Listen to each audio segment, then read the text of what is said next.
So I always like turning around this time of day because I like to admire that the sun's still out at 6:48. Yeah. However, today, at least where we are, a little cloudy. Yeah, it's darker than it should look out the window right now because of the clouds, as you mentioned, and they're still fairly thick, but we are expecting them to break up after sundown, and hopefully we can see the conjunction with the moon and Jupiter out there in close proximity in the sky.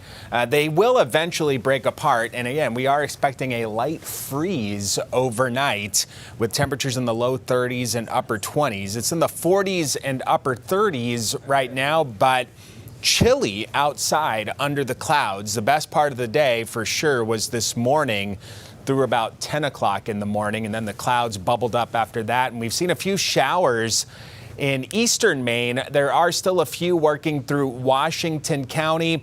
And on the satellite imagery, you can see hints of those clouds starting to break apart in various parts of the state. So that will happen overnight. High pressure then gets a little closer to us as we head toward the weekend, and it'll be close enough to keep this disturbance to the south of Maine, but parts of southern New England get some rain out of it over the weekend. It gets close, but I think it stays south of us as we work over the course of the weekend, Saturday, Sunday. High pressure then gets east of Maine. That promotes more of an onshore flow heading into early next week. That will help with pumping in a little more moisture to the atmosphere, which we will then wring out maybe as early as Wednesday, but more so into Thursday as this next system approaches us. So Thursday, things really start to unravel.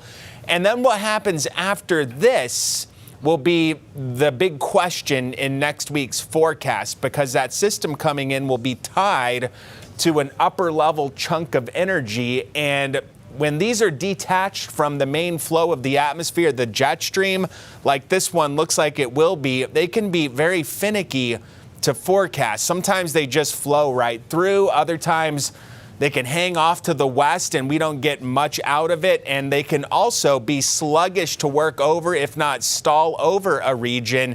And that would mean a prolonged period of unsettled weather. So that will be the feature that we're watching next week. Right now, it's plausible that starting Wednesday late through next weekend, things could be a bit damp. So that'll be something to iron out next week. Seas 1 to 2 feet with a north wind 5 to 10 knots tomorrow. Pretty quiet through the weekend and early next week. And this weekend will be very seasonal in that temperatures will be behaving as they should for the last week end of April. A few spots inland may make a run into the low 60s on Sunday and Monday.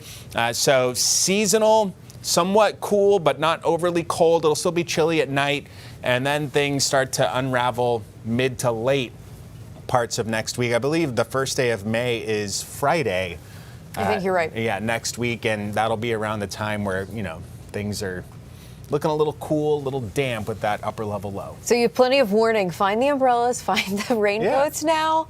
Get we have prepared. plenty of time to adjust, too, Yeah. so we'll be doing that Yes. in the coming days. Yeah. Thank you.